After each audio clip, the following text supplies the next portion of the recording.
Hi everyone, it's Linda back for a wonderful little video on a table runner. This is the Kim Goldwyn pattern that we'd had.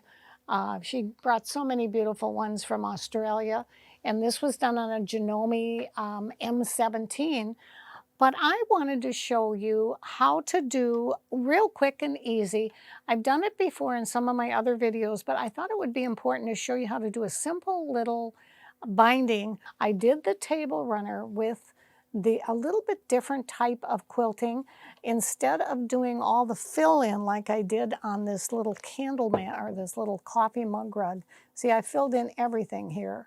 But on this particular one, you can see I did outline shapes, real simple around the pattern design. And then I just did the pine cones down here, and that's it.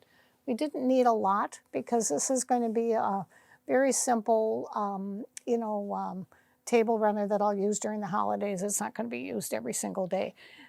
Let me show you what I'm talking about with putting these bindings together. You know, I've got another video out that I told you about measuring your binding. You measure, measure, measure, measure all four sides.